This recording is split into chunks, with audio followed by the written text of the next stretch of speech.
우리나라에 많은 강들이 있습니다. 사대강이라고 하면은 한강, 낙동강, 또 금강, 또 영산강 아마 이렇게 말하겠죠. 이북에도 가면은 또 대동강이라는 큰 강이 흘러가고 있습니다. 모든 강마다 나름대로 역사가 있고 수많은 사연들을 이렇게 저렇게 가지고 있습니다. 성경을 보면 성경에도 많은 강들이 소개가 됩니다. 창세기 2장에 보시면은 에덴 동산이 등장을 하는데 에덴 동산에서 4개의 강이 흘러가고 있다라고 성경은 말씀합니다. 4개 강이 비손강이 있는데 그 강은 금이 가득한 강이라고 소개합니다. 또 기온강이 있고요. hit데겔 강이 있고 유브라데 강이 있습니다. 이 에덴 동산에서 흘러내리는 4개의 강으로부터 강들이 산들이 목을 축이고 또 들들이 다 곡식을 가꿀 수 있는 그런 물들이 이 에덴 동산의 4대 강으로부터 흘러가고 있음을 성경은 말씀을 합니다. 우리가 또 성경 읽어보시면은 요단강이라는 강을 볼 수가 있죠. 요단강은 모세가 출애굽한 이후에 약속의 땅 가나안에 들어가기 위해서 반드시 건너가야 되는 아주 중요한 강입니다.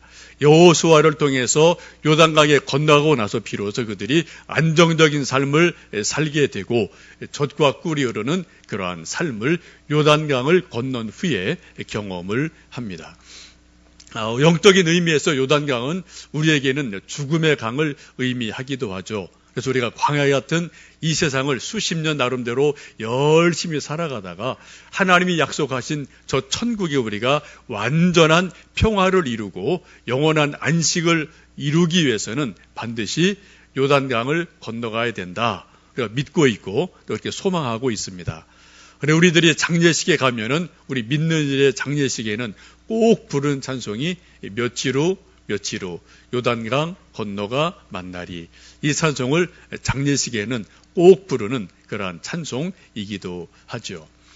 아마 저도 언젠가는 이 찬송을 부르면서 이 세상을 떠날 터이고 여러분들도 조금 빠르고 느리고 그런 시간적인 차이가 있겠습니다만 우리 모두는 한 번 다 며칠 후 요단강 건너가 만나리. 이 찬송을 부르고 혹은 또 누군가 불러주면서 그 찬송과 함께 우리가 이 세상을 떠나서 저 영원한 천국에 우리가 이룰 줄로 믿습니다. 성경에서 빼놓을 수 없는 또 하나 강이 있다면은 약복강입니다. 약복강 하면은 야곱의 기도를 빼놓을 수가 없습니다. 약복강이 없는 야곱은 존재할 수가 없습니다. 야곱이라는 사람의 인생을 보면은 이 약복강 이전과 약복강 이후가 분명하게 갈라지게 됩니다. 약복강 이전에는 야곱으로 살았어요. 근데 약복강 이후에는 이스라엘로 이름이 바뀌어서 새로운 삶을 살아가게 됩니다. 이름이 바뀌었다는 것은 단순하게 개명했다 그런 정도의 의미가 아니라 존재 자체가 바뀌었다. 새 사람이 되었다. 완전한 새로운 인생이 되었다. 그런 의미를 가지고 있습니다. 바로 야곱이라는 사람이 약복강에서 야곱의 기도를 하면서 그 야곱이었던 사람이 이스라엘로 변화돼서 새로운 삶을 살아가는 놀라운 일이 약복강에서 이루어집니다. 여러분 잘 아시는 것처럼 약복강 건너편에는 형 에서가 400명의 군사를 거느리고 기다리고 있습니다. 뒤에는 외삼촌과 외사촌들이 몽둥이를 들고 이 야곱을 잡기 위해서 달려오고 있는 진퇴양난의 큰 위기에 빠지게 됩니다. 앞으로 가도 죽을 수밖에 없고 뒤로 가도 죽을 수밖에 없는 말 그대로 진퇴양난의 위기에 빠져 있을 때 그 약복강에서 야곱이 절절하게 하나님께 기도를 하게 됩니다. 우리도 인생을 살다 보면 저는 저대로 또 여러분대로 나름대로 인생에서 위기를 만날 때가 있습니다. 앞으로 갈 수도 없고 뒤로 물러갈 수도 없고 옆을 봐도 옆이 길이 안 보이는 그러한 전부 다 사방이 꽉 우겨쌈을 당하는 그러한 일들을 우리는 종종 인생을 살면서 경험을 하긴 합니다. 우리가 위기라는 말을 그렇게 이야기하죠. 사람의 위기, 인간의 위기는 하나님의 기회다라고 우리는 이해를 하고 있습니다. 위기라는 것이 말 그대로 어려운 일임에 틀림없지만 우리 하나님을 믿고 하나님께 기도하면은 오히려 위기가 전화위복이 될 수 있음을 우리는 이미 기도를 통해 체험을 했고, 또 성경의 많은 믿음의 선배들은 그런 것을 우리에게 가르쳐 주고 있습니다. 야곱이 바로 그러한 사람이기도 합니다. 야곱의 위기적인 상황을 오늘 성경에서는 24절에 그렇게 말씀하죠. 야곱은 홀로 남았더니 라고 말씀을 합니다. 야곱은 가진 것이 아주 많은 사람이에요. 아내가 4명입니다. 아들이 12입니다. 또 수많은 수백 명의 종들이 있습니다. 그 당시 최고의 갑부였어요. 소, 양, 나귀, 낙타 등등등 수천 마리를 가지고 있는 정말 야곱이라는 사람을 중심으로 그 주변에 엄청나게 많은 것들이 에워싸고 있는 그러한 사람이 야곱이거든요. 오늘 말씀 보시면은 야곱이 약복 강변에 홀로 남아 있다라고 성경은 말씀을 합니다. 우리도 인생을 살다 보면 우리에게 가족이 있고 형제가 있고 친구가 있고 선생님이 있고 돈이 있고 권력이 있고 지식이 있고 다 나름대로 저는 저대로 여러분 다 나름대로 뭔가를 가지고 있죠. 이런 것들이 어느 순간 우리를 다 떠날 때가 있어요. 죽음뿐 아니라 우리가 인생을 살다 보면 누구든지 한 번, 두 번은 야곱처럼 내가 가지고 있던 내 것이라고 여겼던 모든 것들이 나를 떠나가는 그러한 위기를 우리는 몇 번인가 경험할 때가 있습니다. 야곱이 지금 홀로 남아 있습니다. 홀로 남았다는 것은 인간적으로 보면은 외롭다는 겁니다. 고독한 시간이에요. 쓸쓸한 시간입니다. 그런데 역설적으로 그 시간이 바로 야곱에게는 기도할 수 있는 가장 좋은 시간이 됨을 성경은 말씀하고 있습니다. 우리 인생에 참 이상한 면이 있습니다. 우리 사람들은 모두 다 성공하기를 원하지요. 경제적으로, 아니면 세상의 어떤 권력으로, 지식으로, 인기로 다 성공하기를 원합니다. 성공해야죠. 그런데 성공을 하면은 묘한 현상이 일어나요. 주변에 사람들이 막 구름같이 몰려듭니다. 구름같이 몰려드는 사람들 때문에 소위 성공한 사람은 정신이 없어요. 이 사람 만나고 저 사람 만나고 회의해야 되고 놀러 가야 되고 먹으러 가야 되고 정말 정신없이 주변에 몰려드는 사람들과 더불어서 살다 보면은 예배 드릴 시간이 없어요. 기도할 틈이 없어요. 그래 마음의 여유가 없어요. 왜요? 사람이 너무나 많이 몰려오기 때문에 그 사람들과 부딪히다 보니까 정말 해야 될 예배, 정말 해야 될 기도 이런 것들을 뒤로 밀어놓는 일들이 소위 성공한 사람들의 한 모습이기도 합니다. 그러다가 고난을 당하고 실패를 하고 홀로 남아있는 시간이 되었을 때 그때 비로소 사람들은 하나님을 찾게 되고 진실된 마음으로 하나님에게 기도하는 일들이 종종 있기도 합니다. 이런 것들이 우리에게 실패를 통해 올 수도 있지만 우리가 그런 것들을 좀 인위적으로 우리가 좀 자의적으로 만들어내는 것이 소위 1년에 한두 번 기도원을 간다든지 금식을 한다든지 혹은 세상과 좀 단절하고 나만의 고요한 시간을 갖는다든지 이러한 시간들이 나름대로 우리에게는 필요하곤 합니다. 지금 야곱이 홀로 남아 있다라고 성경은 말씀을 합니다. 이 홀로 남은 야곱이 밤이 새도록 천사와 씨름을 합니다.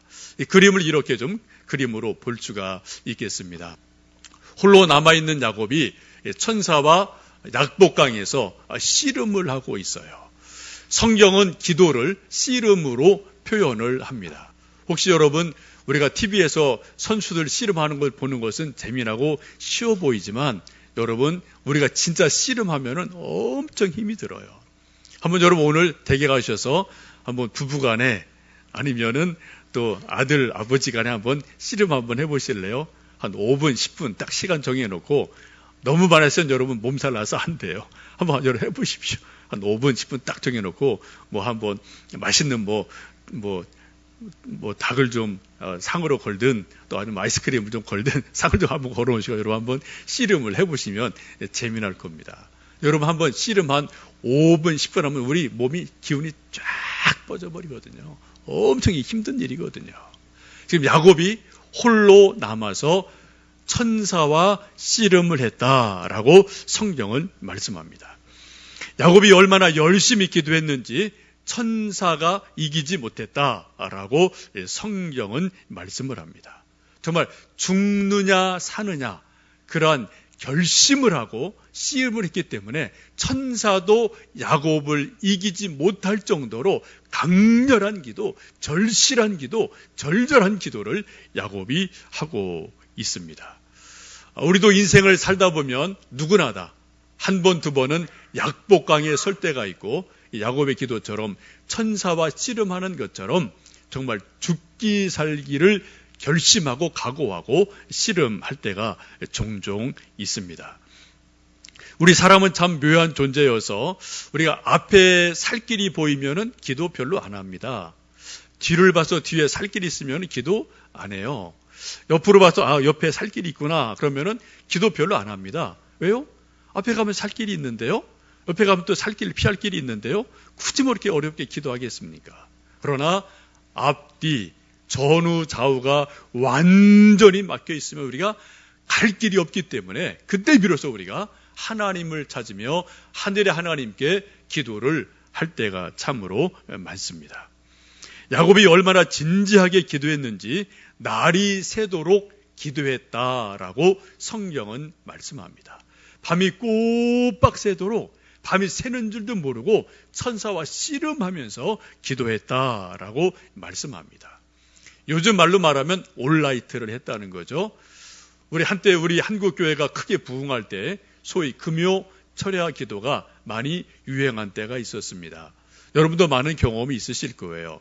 저도 청년 때 금요 철야 기도에 많이 다녔고 우리 친구들과 더불어서 하여튼 몇 년간 밤을 꼴딱꼴딱 세웠던 그러한 일들이 추억이 지금 저에게도 있습니다.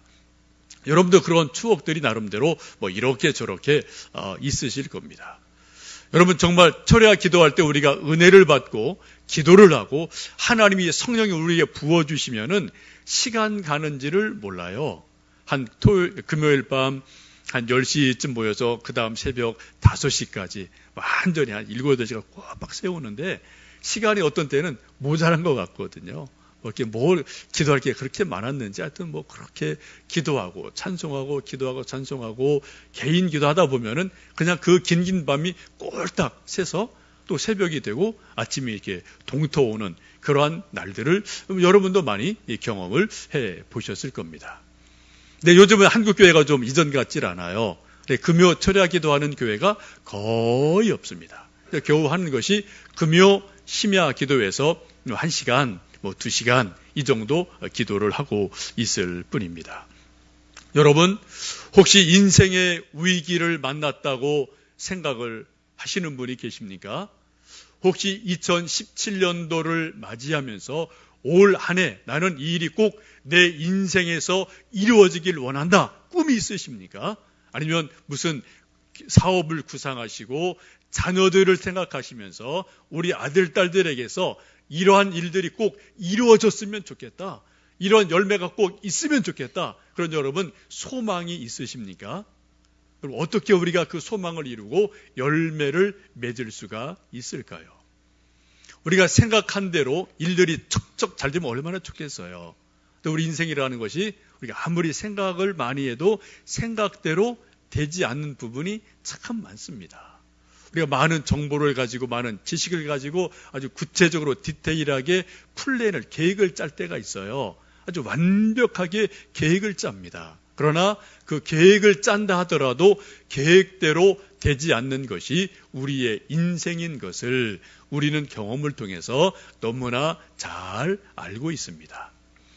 우리 인생에서 열매를 맺기 위해서 무엇보다 중요한 것은 하나님의 은혜를 구하는 것이고 하나님의 은혜를 구하는 가장 좋은 방법은 하나님께 기도하는 겁니다. 혹시 여러분 올 한 해 2017년도에 뭔가 여러분이 꿈꾸시는 열매를 맺기를 원하십니까? 여러분 가정에 평안을 원하십니까? 여러분 자녀에게 믿음이 있기를 원하십니까? 내 자신에게 하나님의 은혜가 임하고 좋은 열매가 맺기를 정말 원하십니까? 여러분 계획을 세우십시오. 열심히 구상도 하십시오. 그러나 더 중요한 것은 하나님께 기도하는 것이다. 기도 없이는 어떤 열매도 결코 맺을 수가 없다. 맺어도 떨어져요. 그죠? 열매를 맺고 이게 오래 가야 되지 않습니까? 근데 맺어다 바로 떨어지면은 그 열매가 참 더 안타까울 뿐이죠. 하나님은 우리에게 약속하십니다. 너는 내게 부르짖으라. 내가 내게 응답하겠고 내가 알지 못하는 크고 은밀한 일을 내게 보이리라. 여러분 매일 새벽에 나오시지는 못하더라도 여러분 좀 연초를 맞으면서 하나 좀 마음에 다짐을 하시면 좋겠어요. 금요일 기도회는 내가 정말 특별한 일이 없는 한 금요 기도회는 나가서 하나님 앞에 기도하리라. 우리 나라 위에 기도할 것 참 많은 한 해입니다. 우리 또 사업 위해서 기도할 일도 참 많은 한 해죠. 우리 아들, 딸들을 위해서, 내 자신을 위해서, 우리 또 교회를 위해서, 우리 믿음을 위해서 기도할 일이 정말 많은 그런 한 해지 않습니까? 우리가 나라가 잘 돼야지 사업도 잘 되는 거고요. 교회도 잘 되는 거고요. 우리 가정도 잘 되는 거지 않겠습니까? 우리가 답은 몰라요. 하나님은 알고 계셔요. 근데 그 하나님의 좋은 답을 우리가 얻기 위해서는 기도한 것 이외에는 우리에게 방법이 없다. 우리가 믿기에 여러분 금요일 함께 나오셔서 뜨거운 마음으로 함께 기도하실 수 있기를 간절히 원합니다. 야곱의 기도의 특징을 한마디로 말씀드리면 절박함입니다. 그 절박함을 오늘 함께 읽으신 성경에는 여러 가지로 표현합니다. 처 자식과 재산들이 다 약복강을 건너갔다. 건너편으로 넘겼다. 야곱이 홀로 남았다. 천사와 날이 새도록 씨름하고 기도했다. 밤새 철회했다는 거죠. 또 관절이 부러지기까지 기도를 했다. 천사를 붙들고 말하기를 내게 축복하지 아니하면 결코 갈 수가 없습니다라고 끝까지 붙들고 늘어졌다. 그리고 하나님과 겨루어 이긴 자로 이름을 고침받았다. 이 모든 것들이 한마디로 말씀드리면 야곱의 기도에 절실함이 있다는 거예요. 절박함이 있다는 겁니다. 하나님은 이러한 야곱의 절박한 기도에 응답을 하셨습니다. 하나님이 응답하신 가장 좋은 응답이 뭡니까? 야곱의 이름을 바꿔주신 거죠. 야곱이라는 이름에서 이스라엘로 이름을 바꾸어 주십니다. 야곱은 속이는 자입니다. 다른 사람 뒷다리 발목 잡는 사람이에요. 다른 사람 속이고 사기치는 사람입니다. 그런 잘못된 사람을 하나님과 겨루어 이긴 사람, 사람들과 겨루어 이긴 사람, 전적으로 새로운 사람으로 만들어 주시는 은혜가 바로 약복강의 기도에서 이루어지게 됩니다. 이름이 바뀌었다는 것은 단순하게 개명했다 그런 의미를 훨씬 뛰어넘죠. 그 존재 자체가 새로워졌다. 정말 그 사람 자체가 전적으로 새로워졌다. 그런 의미를 가지고 있습니다. 여러분, 사람이 새롭게 변화되는 게 생각처럼 쉽지가 않습니다. 말처럼 쉽지가 않습니다. 여러분, 부부 생활 20년, 30년, 40년 쭉 해오셨죠? 근데 가끔 여러분 말은 안 해도 여러분 부부간에 저 사람 이렇게 좀 바뀌었으면 좋겠는데 바뀌나요? 안 바뀌죠? 잘 안 바뀌죠. 여러분 우리가 낳은 아들, 딸들 저 녀석 좀 이거 좀 이렇게 바꿨으면 좋겠는데 바뀌나요? 잘 안 바뀝니다. 우리 예수님 믿고 10년, 20년, 30년 됐습니다. 여러분 우리 김 집사님 볼 때 저분은 좀 이게 바뀌었으면 좋겠어. 우리 박 집사님 보면 좀 이게 바뀌었으면 좋겠어. 나름대로 우리가 그런 말들을 서로 이렇게 할 때가 있어요. 분명히 바뀐 게 있긴 있습니다. 그런데 아직도 덜 바뀌었다는 거거든요. 아니 멀리 갈 것 없이 내가 나를 봐도 바뀌지 않는 것이 참 많거든요. 우리가 새로운 사람이 되기를 원하고 새로운 존재가 되기를 원하는데 잘 안 돼요. 여러분, 잔소리로 사람이 바뀌나요? 돈을 주면 사람이 바뀌나요? 권력을 주면 사람이 바뀌나요? 오히려 사람이 더 잔소리하면요, 또 뭘 가지면 더 자기의 고집이 더 세지는 것을 우리가 경험할 수 있거든요. 정말 사람이 전적으로 바뀌어지고 새로워지는 것은 하나님의 은혜 없이는 불가능한 것을 압니다. 기도 없이는 불가능해요. 기도에서 하나님을 진하게 만나는 체험이 없이는 어느 누구도 자기 존재가 또 누군가가 새로워질 수 없음을 우리가 잘 알고 있습니다. 여러분, 사람이 정말 새롭게 근본적으로 바뀌기 위해서는 기도해야 되고요. 기도 중에 하나님을 만났을 때 그때 하나님이 우리를 터치하셔서 우리를 근본적으로 바꾸어 주신 일들이 우리 중에서 일어나게 됩니다. 여러분, 기도하면서 하나님을 강력하게 만났는데도 사람이 안 바뀌었다. 둘 중에 하나입니다. 문제가 있는 거죠. 하나님이 무능한 하나님이시든지 아니면은 내가 하나님보다도 세서 내가 하나님을 이기는 경우, 둘 중에 하나예요. 그래서 정말 우리가 하나님을 만나면 우리는 근본적으로 바뀔 수밖에 없습니다. 야곱이 이스라엘로 바뀌어요. 그렇게 예수님을 부인했던 사울이라는 청년이 다메섹에서 부활하신 예수님을 만나자 그가 근본적으로 바뀌어서 사도 바울로 바뀌는 놀라운 은혜가 일어나게 됩니다. 여러분, 내 자신이 정말 변화되기를 원하고 우리 자녀가 정말 변화되기를 원하고 우리가 정말 변화되기를 원한다면 다른 길이 없다고 저는 믿어요. 이건 하나님의 말씀이죠. 하나님 우리가 진하게 만날 때, 기도할 때 그때 하나님이 우리를 바꾸어 주실 줄로 믿습니다. 야곱이 죽을 힘을 다해서 야곱이 기도를 하고 밤을 새며 기도할 때 하나님을 만나게 되고 그리고 놀라운 기도의 신비를 체험을 하게 됩니다. 기도는 하나님을 만나는 신비의 시간입니다. 우리 인간은 몸을 가지고 있는 존재입니다. 하나님은 영이시거든요. 이 몸을 가지고 있는 인생이 영이신 하나님을 가장 분명하게 만날 수 있는 시간이 기도입니다. 기도할 때 우리는 몸으로 1차적으로 기도를 합니다. 또 우리 생각으로 기도를 해요. 지성으로, 이성으로 기도를 합니다. 근데 기도가 점점 깊어지면은 우리의 기도가 어떻게 해요? 영으로 기도하는 그러한 순간들이 기도 시간에 일어나게 됩니다. 그래서 우리 몸을 가진 인간이 영으로 계신 하나님을 이 몸 속에서 기도를 통해서 영적인 대화를 하게 되는 일들이 기도 중에 일어납니다. 그래서 우리가 기도를 영혼의 호흡이다, 영혼의 대화다 라고 우리가 알고 있고 이렇게 하나님과 대화를 할 때가 있습니다. 찬송가 288장 이따 우리가 부르실 터인데 그 찬송가사 3장을 보시면 세상과 나는 간 곳 없고 구속한 주만 보이도다, 그런 가사가 있어요. 그 말씀이에요. 내 몸도 나를 벗어나서 나를 떠나서 내 영이 세상과 나는 간 곳 없고 예수님이 보이는 그러한 놀라운 은혜의 시간, 이것이 바로 기도의 시간에 일어나곤 합니다. 그런 체험을 지금 야곱이 약복강에서 기도하며 경험을 하고 있습니다. 야곱이 약복강에서 죽을 힘을 다해서 밤을 새며 기도하다가 기도를 마치고 나서 마지막 하는 고백이 무엇입니까? 분이엘, 내가 하나님의 얼굴을 배웠다, 그런 고백을 합니다.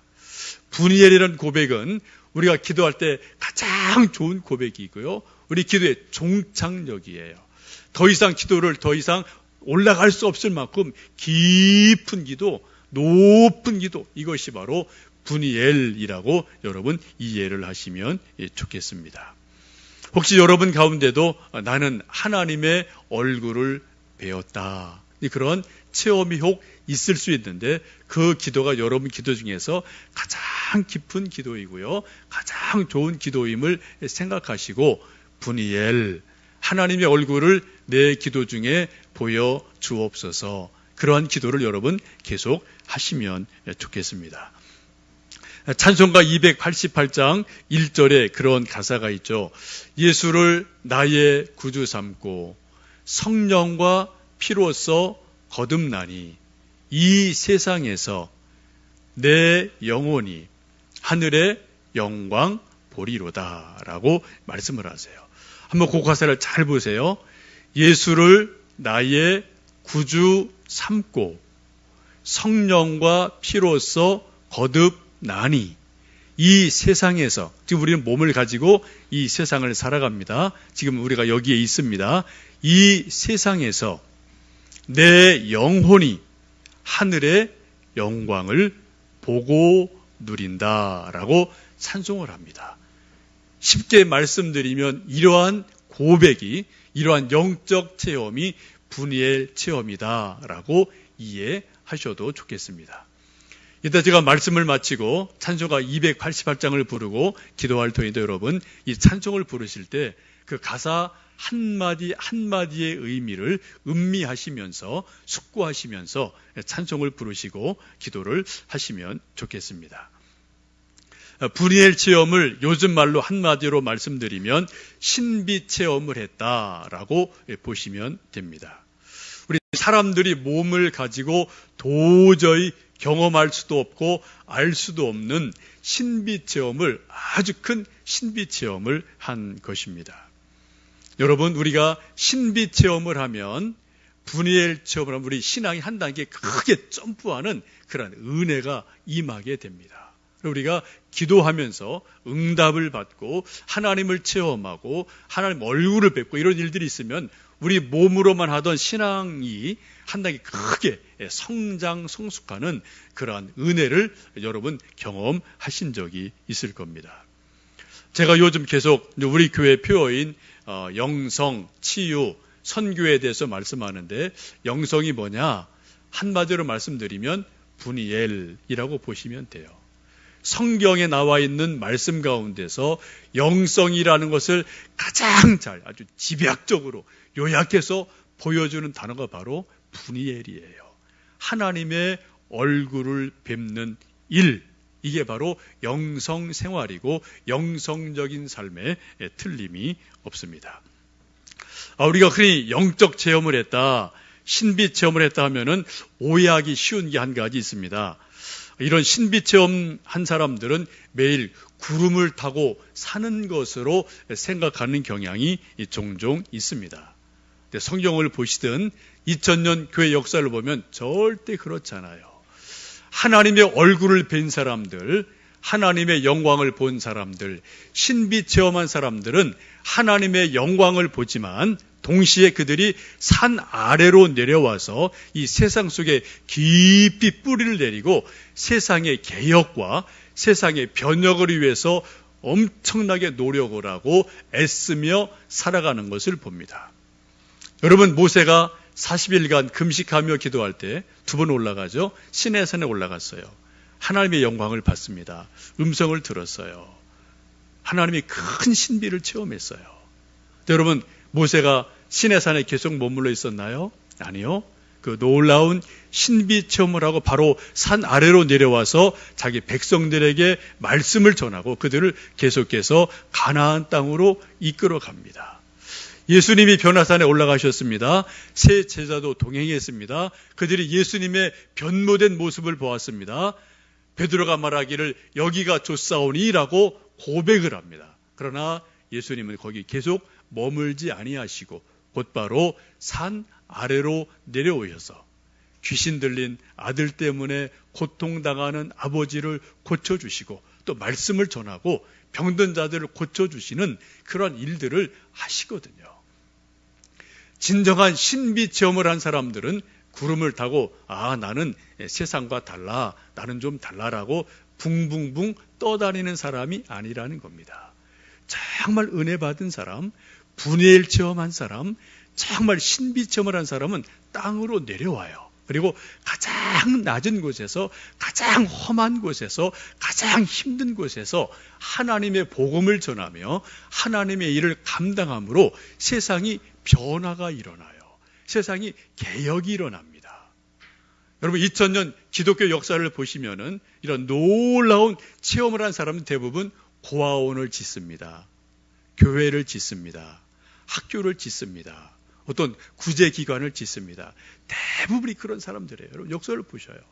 그를 통해서 하나님께서 어두운 곳에 빛이 임하게 하시고 밝음이 있게 하시고 건강을 회복하시는 놀라운 일들이 분해를 체험한 사람, 하나님의 신비를 체험한 사람, 그런 사람을 그곳에 보내셔서 그 일을 감당하거든요. 왜요? 그런 영적 체험이 없는 사람, 그런 은혜가 없는 사람이 그런 데 가면은 감당을 못 하거든요. 넘어지거든요. 감당 못 해요. 그렇기 때문에 하나님의 큰 은혜를 먼저 주시고 그 은혜로, 그 힘으로 낮은 곳에 임하게 하시고 어두운 곳에 임하게 하시고 험한 곳에 임하게 하셔서 그곳을 새롭게 변화시키는 놀라운 은혜들이 성경에도 있고 우리 기독교 2000년 역사 가운데도 있음을 우리가 잘 볼 수 있습니다. 기독교 영성 전통에서 전해오는 아주 중요한 한마디 격언이 있습니다. 신비주의자가 한 번도 공동체를 위해서 설거지를 하지 않았다면 그 신비 체험이 진짜인지 심각하게 의심해 보아야 된다. 그러한 격언이 전해져 오고 있어요.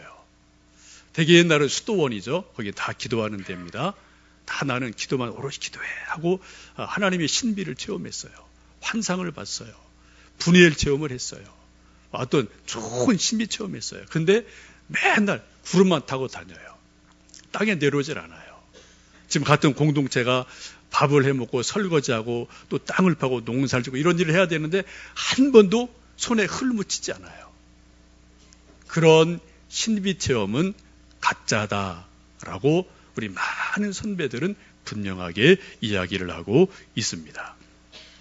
여러분, 성경에서 가장 분명한 영성적인 사건이 있다면 무엇일까요? 그것은 예수님께서 말씀이 육신이 되어 이 땅에 오신 거예요. 하늘 보좌를 버리시고 이 땅에 말구 위에 태어나셨습니다. 고난을 당하셨어요. 그리고 마침내는 십자가에 달려 고통당하시고 돌아가셨어요. 예수님의 영성의 가장 극한 점이 어디입니까? 십자가지 않습니까? 십자가 달려 고통을 당하시고 피 흘리시고 절규하신 그곳에 바로 예수님의 영성의 가장 위대한 것이 있음을 우리가 잘 알고 있습니다. 주님의 몸된 교회를 섬기는 일도 역시 동일합니다. 교회를 섬기는 일은 말로 할 수 있어요. 그러나 말은 누구나 다 할 수 있어요. 더 중요한 것은 기도하는 일입니다. 동시에 묵묵히 내가 있어야 될 곳에서 말 없이 내 몸으로 주님을 섬기듯이 교회를 섬길 때 그때 비로소 주님의 몸된 교회가 세워지는 줄로 압니다. 분예를 체험한 사람들은 하나님의 얼굴을 본 사람들은 말보다는 기도로 그리고 몸으로 주님의 몸을 세우기 위해서 애쓰고 수고하는 일들이 있게 됩니다. 이 분예를 체험한 야곱이 아침을 맞으며 걸어가면서 하는 말이 31절에 그렇게 말씀합니다.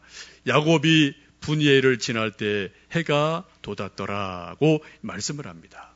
어제도 똑같은 하루, 오늘도 똑같은 하루예요. 내일도 똑같은 하루예요. 매일매일 우리는 해가 떠오릅니다. 또 오늘 성경은 말씀하기를 이 분예를 체험하고 야곱이 걸어갈 때 그때 해가 돋았다라고 성경은 말씀을 하고 있어요. 새로운 아침이 되었다라고 말씀을 합니다. 여러분 우리도 하나님을 만나는 귀한 은혜 체험이 있을 때 영적인 체험이 있을 때 그날 아침이 새로운 아침이 됩니다. 이제 저희들 2017년도 새해를 맞이했습니다. 오늘 아침과 어제 아침과 내일 아침 똑같은 아침입니다. 동지가 지나서 한 3, 4분 조금 빨라지겠죠. 별다른 거 없어요. 그럼 우리가 내일이 정말 새 아침이 되기 위해서 우리가 기도하고 하나님 은혜를 구하고 분이엘 체험을 했을 때 그때 내일은 오늘과 다른 새 아침, 이런 아침이 될 줄로 믿습니다. 지금 야곱의 고백처럼 야곱이 분이엘을 지날 때 해가 돋았더라 라는 이 고백이, 이 은혜가 기도하는 우리 모두에게 올 1년간 매일매일 지속될 수 있기를 주님의 이름으로 간절히 축복합니다.